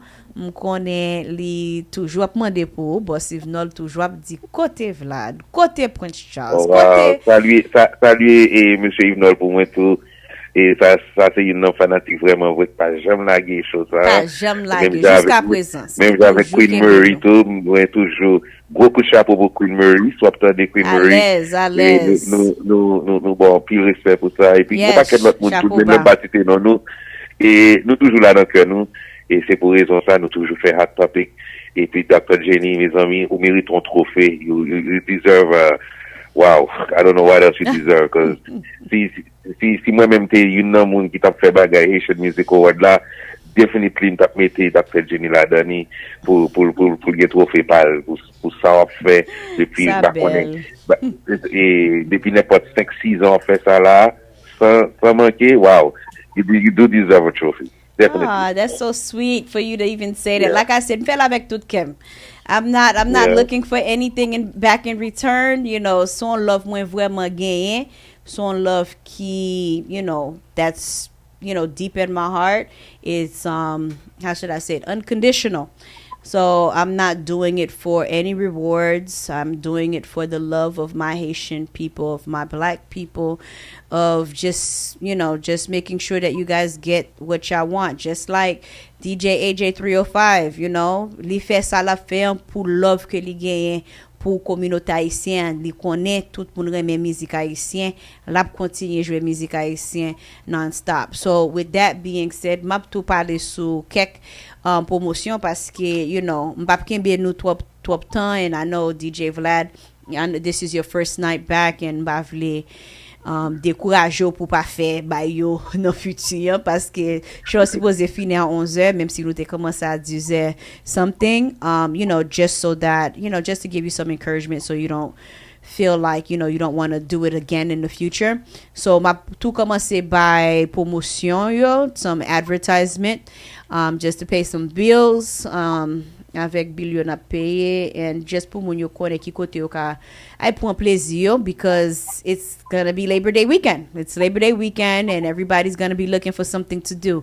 Yap gen moun ki pou voyager aller New York, yo pou gen moun k'ap rete ici là qui pas vraiment vle aller New York. They probably like been there done that, but pour moun yo k'ap rete ici là et puis ap cherche un bagay Florida pour yo faire, the time is not over, ou ka toujours acheter ticket nou Unique FM Sunday August 31st, which is Labor Day weekend. It's a Sunday, 6h pour 2h, 6 p.m. to 2 a.m. It's an all-white affair. It's a Guyad Fest rooftop party at the one and only Hard Rock Guitar Hotel. This is at the Deer Rooftop, and like I said, Labor Day weekend, you know what that means. Point pile moun, no work, no school the next day. So, si nap chachon bay pou nou fè right here in Hollywood, Florida, nou ka ale nan Hard Rock Cafe, all white Guyad Fest, rooftop party, and guess who's gonna be performing? Kai. So, pou moun yo ki vle wè Kai ka performe live, definitely get your tickets, Eventbrite. Get your tickets online. There is tickets still available, VIP seating pour moun yo ki vle fè VIP, and regular general admission. So mba vle nou rate opportunité ça, parce que of course the moment you wait till the last minute, c'est lè sa prix ticket yo ap vin skyrocket. Right? C'est lè. Yes, definitely pi cher, parce que at the door you're probably gonna be paying $100 when you could have got it ahead of time for $50 to $60, and sometimes they have early bird special, but nous getan dépassé early bird special là. So pour moun yo ki vle participer dans event ça, like I said, Unique FM kap feli Sunday August 31st, 6 p.m. to 2 a.m. Même si on dit 2 a.m., it's really till 4 o'clock. They just don't want you guys showing up at 2 o'clock in the morning. La fini à 4, you guys. It's going to finish at 4 o'clock. So just don't come late. And please, come, drink responsibly, no fighting. No fighting. I repeat. Please, no fighting. Et puis encore, nous avons classe avec Kai pour moun yo qui continue, qui vle tande Kai encore. So, si vous voulez un Kai before the guitar, the day before the guitar, still Labor Day weekend, classe avec Kai ap joué New York. So this is going to be actually in New Jersey. Excusez-moi, je dis New York. Parce que même côté, right? I don't know. up north. Excel Nightlife. So, pour moun yo ki bezwen aller dans classe avec Kai. So, Florida n'a gen Kai dimanche. Pour moun New Jersey yo ka jwen Kai Labor Day weekend. So, classe avec Kai. Nou ka aller dans Excel Nightlife. And you guys can try to get your tickets as well on Eventbrite.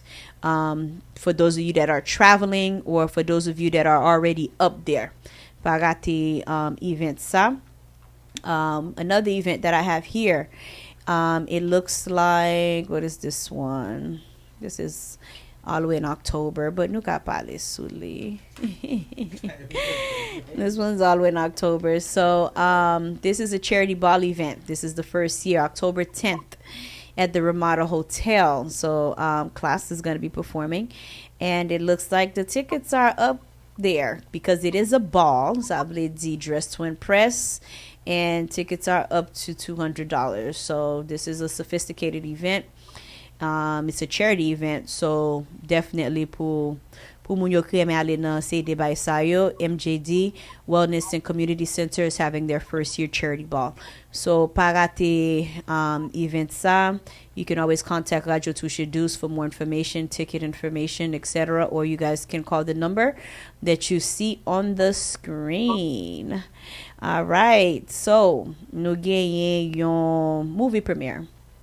All right, so we have a movie premiere, and that movie premiere is is going to have a live performance by Cadillac in Beijing. That's going to be September 21st. Regular tickets is $100. VIP tickets is $150. It's going to be a lot of people that's going to be there. Of course, it's going to be a red carpet event. So definitely it's a movie premiere. That means come dressed to impress. And the movie name is The Path of All Evils. So that's going to be at the Miramar Cultural Center.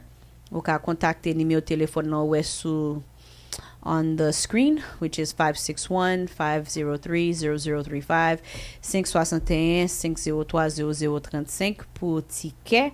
Like I said, September 21st, which is a Sunday. This is a movie premiere pour moun ki reme movie yo, même j'avek moi-même, son fanatique movie mwen, parce que me fait film haïtien. So of course, m'a toujours supporté cinéma haïtien. OK? Son bon actrice mwen pour moun yo ki pat konnen. Sou pat konnen, konya ou konnen. Yes, and we also have the Caribbean Culture Festival. The Caribbean Oui, Culture... Dr. Denis, moi ou pas je movie encore. Est-ce que c'est un bon projet cap coming up ou bien ou font camper? Non, m'de fè un ti camper, oui. M'de fè un ti camper. Raison m'fè ti camper, hein, c'est parce que, you know, I went back to school and I got my license. Well, I got my degree in funeral directing. So, of course, yes, you know that. Don't act like you didn't know that. In what? In what you got? Oh, the only person that probably doesn't know is Vladimix, DJ Vladimix. I went back to school and I got my funeral directing degree. So you did funeral directing? Yes, funeral directing. Ça veut dire c'est on ça en créole pop funèbre. Non, on comprend. On comprend, oui, c'est que même gens les mariages toujours un lady qui toujours organize everything.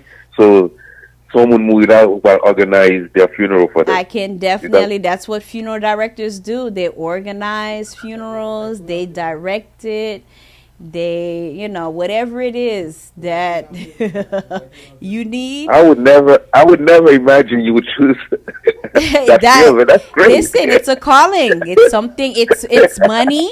And believe it or not, people die every day. So it's a lucrative business. So, wow.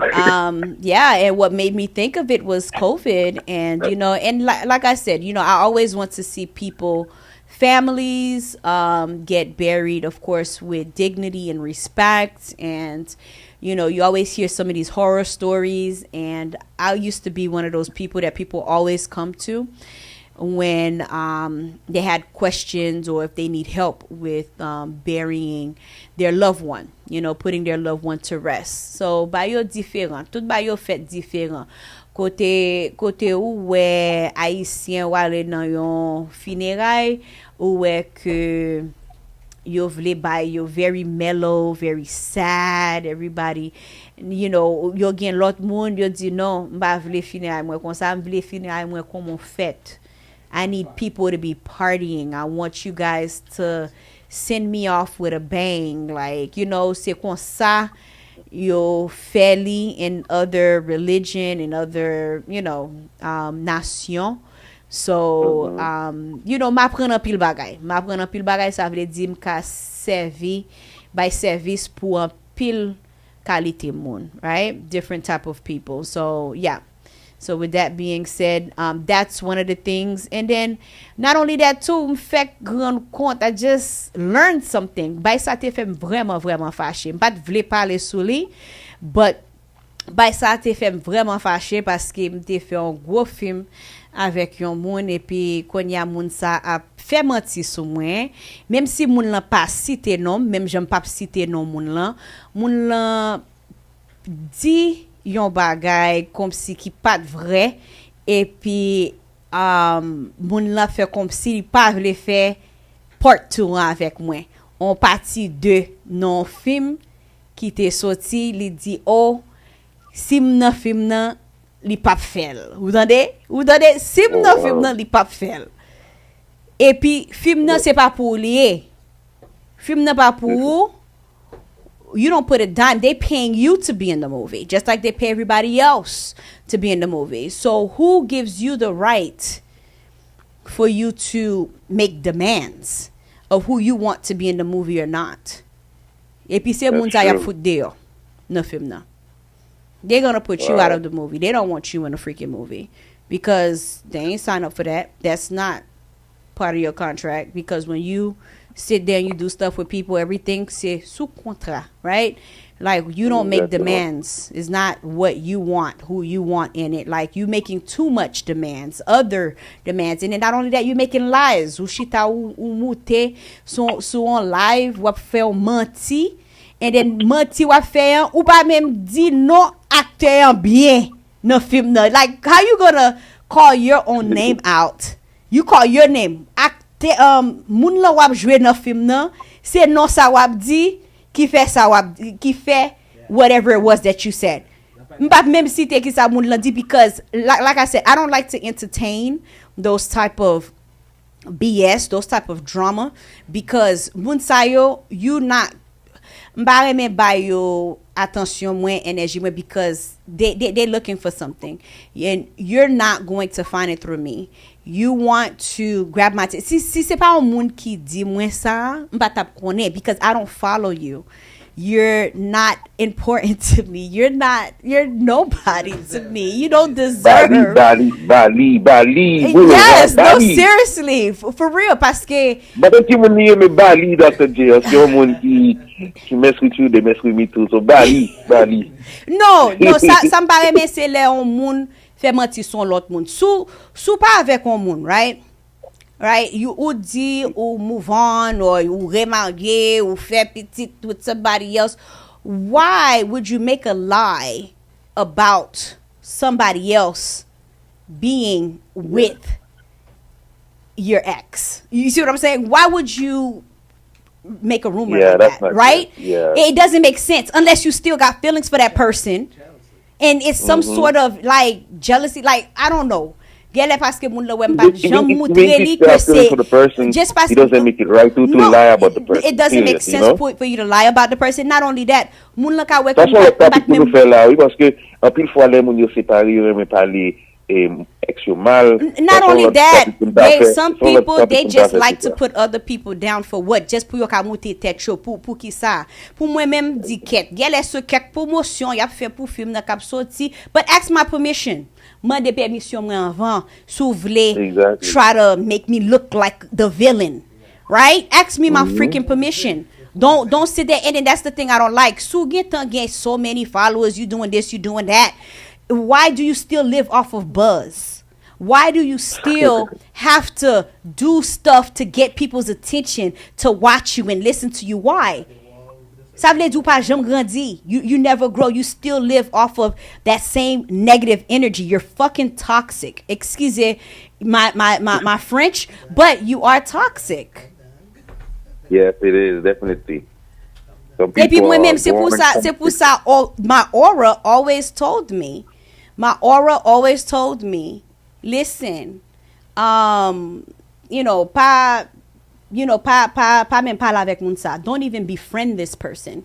And the reason why I say don't even befriend this person, because m'ka déjà depuis ma parle avec un moun, or depuis m'ba kote un moun, si m'ka zanmi avec moun sa, si amitié sa ka durer or go somewhere, or I can I don't want to benefit from anything really, but like if I see that this person is not going to be a leech on me or bring me down in any kind of way.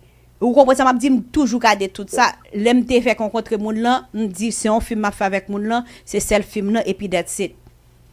M'ba nan amitié, m'ba besoin nan exchange numéro téléphone. I'm not looking for nothing.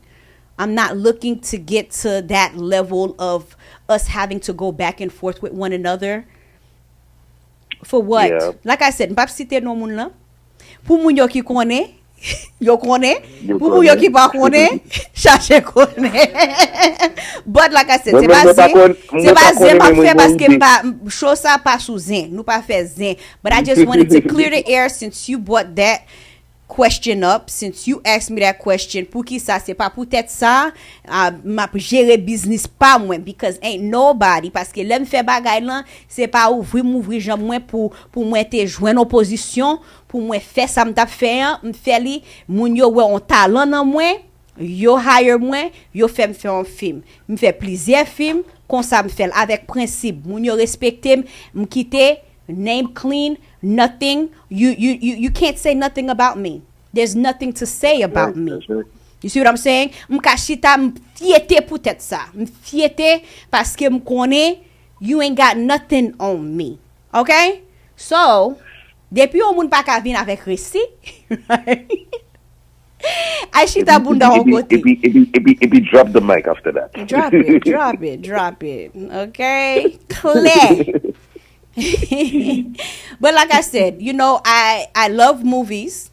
I love doing it. I love acting. I love the thought of acting. I love anything production wise. Maybe if I was even thinking about being a producer, trying to think about making movies myself, but it's just finding the time, the resources, and just the right group of people to try to do it with. But like I said, si wèm kampe on bagay, c'est son l'autre projet m'a travail qui ka mette l'argent dans poche moi parce que moun yo ap gérer poche pa yo, faut que moi gérer poche pa moi tout. Vous comprenez ça m'a dit et puis poche pa moi from the time that I was with them, yo déjà connais at that time. M'te l'école, m'fini l'école, m'vin Dr. Jenny, this, that, I was able to do all of that, multitask, do all of that. But like I said, chose ça c'est pas sous zen, c'est pas zen à faire. C'est clear the air. Pour moun yo qui te gen question, just like DJ Vlad, nous fait longtemps nous pas parler. Li pas connaît bagay ça. But m'kite le connaît. Of course, he doesn't know parce qu'il pas suivre moun comme ça. Il pas suivre moun qui toxic, il pas suivre moun qui by fake news because that's obviously fake news.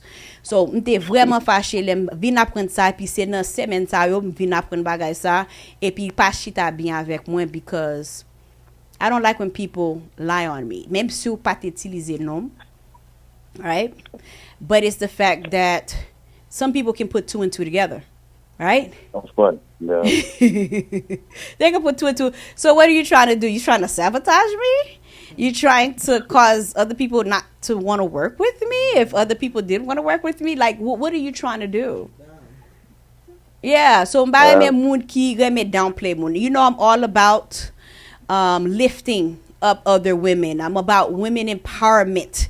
That's what I do. M'pa chita, m'pa parler mal sou moun, m'pa critique moun, you do what you do. And if that's what you feel like, that's what's going to keep you on top is by you are always having to make up stories and talk about people, then you need some growing up to do. You need to grow the F up. Grow the F up. But on nous finit avec ça, like I said. You see what you started, DJ Vlad? Saturday. Super kone.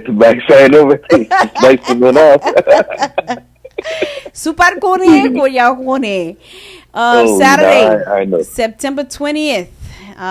It looks like we have a white top, blue jeans party. Tiva is going to be performing live. So it's a white top, blue jeans party. Like I said, September Oh, yeah, September 20th. I said it right. I just wanted to make sure the date didn't pass. $40 in advance. And this, as you can see on the screen, all the information's on the screen. It's going to be in Margate, on 441 in Margate. Pour moun yo ki vle ale, ki fanatic device, and they're just looking for something to do on that Saturday.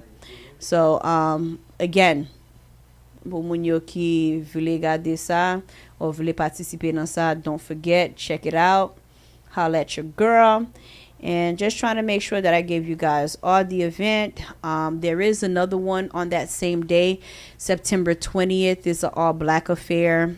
It's Class, Vladimix, and Rochelle. All right, so this is going to be at the warehouse in Lauderhill. Doors By open. the way, did Jackwood already perform down here? Yes, they did. They performed ever since they came back. Yes, they performed last week. Oh wow! Yes, you missed it, DJ Vlad. I don't know what rock you living under, but you missed it. I did miss it parce que vous le comprenez, c'est Jackwood man. Wow. Semaine passée, yo te gen deux belles balles. Semaine passée, Jackwood n'a tap joué at Revolution Live, and then we also had All Star playing along with Sinclair at. They were playing at Hollywood Live. So, pou moun yo ki pat gen chance pou yo ale nan either or, mkadu konye, two-day event yo, te was a success. Tout bagay te bel, tout bagay yo te passe bien. Hopefully next time you can participate in one of those events. And paske mwen pale sou sa, yo te gen pil moun po de pe, of course, that was in the building at Hollywood Live. Peut-être, All Stars, group sa son, group ki, sa se pi gwo group ke moun po de pe yo produ. Like, that's it's a very good. You mean All Stars? That's what I said, All Stars. Oh wow! All Stars came back. Yeah, nice. they were performing at Hollywood Live, and of course, my one favorite song, pour moun yo ki kone, dedicated to me, of course, Jenny, ou va changer. No, let me drop it. Oh Jenny, ou va changer le nou te kon bale toutou, leve tout petit. Allez sous plage. I'm gonna end it with that. I'm in show avec ça pour moun yo ki pa konnen ki sa ki All Star. I'm gonna, of course, my Haitian people know what it is. I'm just playing with you guys, but you can how special you are. They made a song just for you. They made a song just for me. Just for me. To all the Jennies in the world. 2 times for you. 2 times for you. But yes, again, the show is about to end, and I think I was giving you the last it looks like the September 20th, the all black at the warehouse. Pour moun yo ki ba kon kote warehouse nan ye, c'est Lauderhill. Doors open at 10, Rochelle, Vladimix in Class. Okay, pour moun yo ki vle participer dans ça, pas oublier ou ka tou achete ticket sur Eventbrite, ou ka checker Radio Touche Douce pour more information, parce que yo vend ticket yo là tout at the Radio Touche Douce headquarters. So fin dépasser là parce que nous faisons parler. I have to go, you guys. Prince have to go. DJ Vlad has to go. I love you guys. M'a dit nous un grand merci pour tout ça nous fait. You know what? M'a jouer music Jenny, and we'll be right back. Give me 1 second. Don't go nowhere, Vlad. Trust me. You're gonna like this. Don't go anywhere. I'll be right back. All right. And that's that, you guys. I thought I was going to have another caller that could have been able to participate. But it looks like the call was not going through. So that's what I was trying to surprise you with. DJ Vlad, a participant that wanted to share their experience of how their open marriage worked. But for some reason, I kept trying to connect the call, and it was not going through. So I guess next time we have this conversation, we'll be better prepared to add the caller so that they can share their thoughts. Oh, give me 1 second.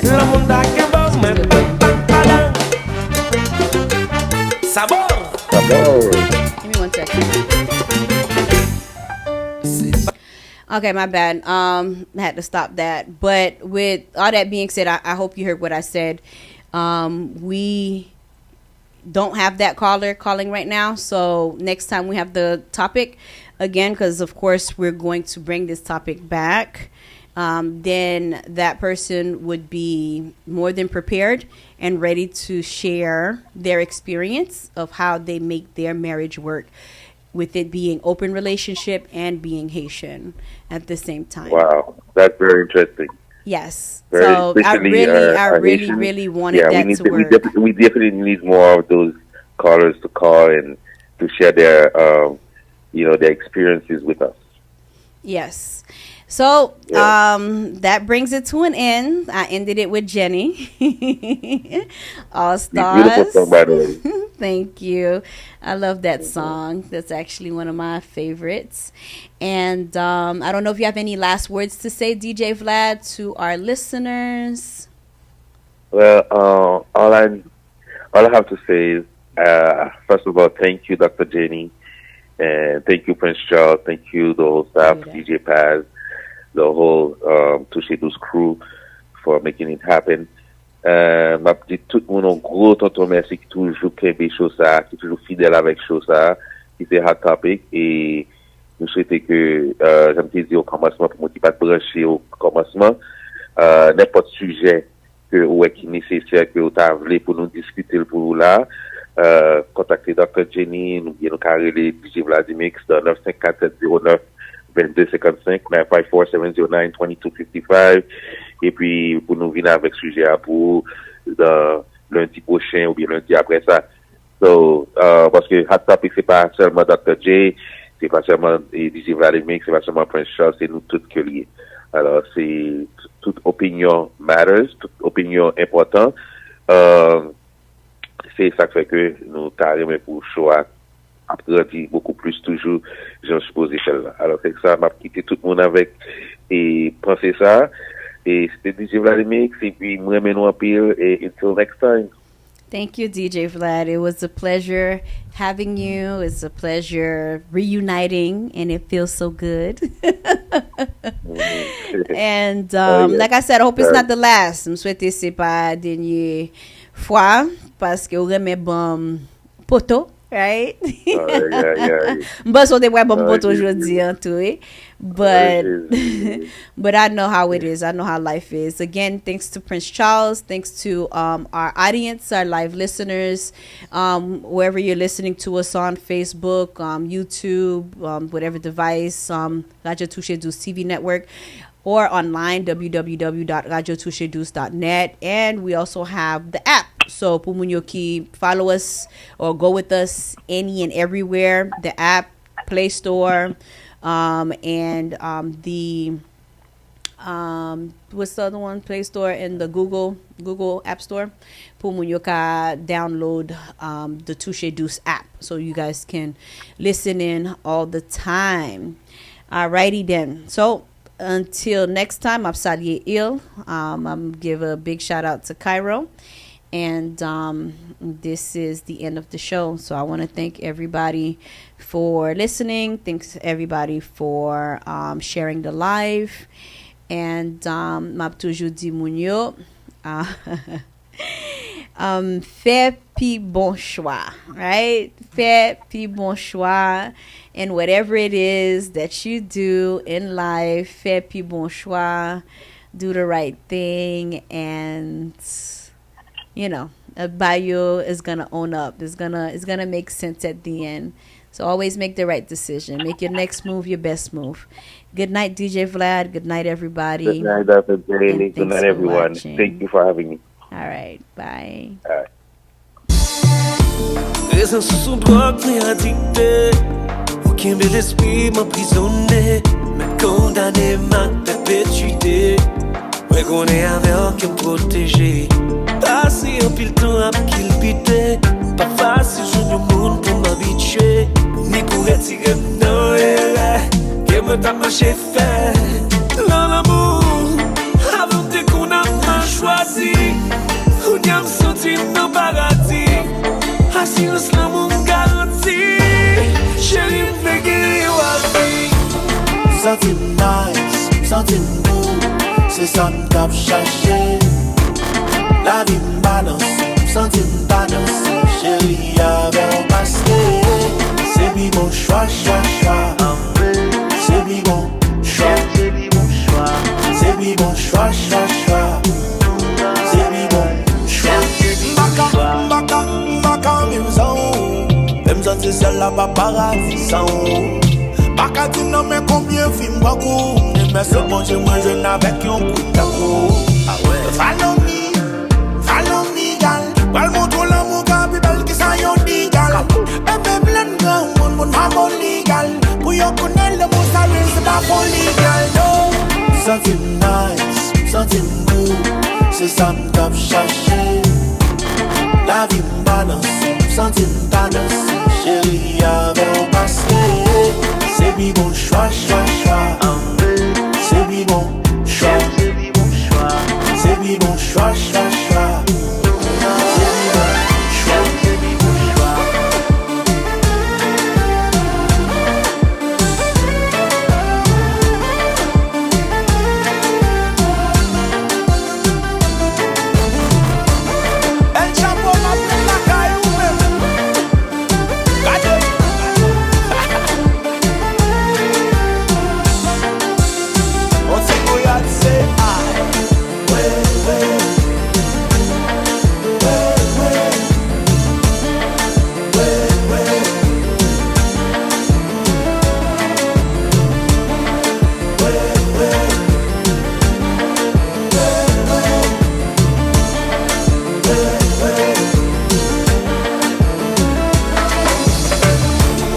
Something nice, something good, c'est ça m't'a cherché.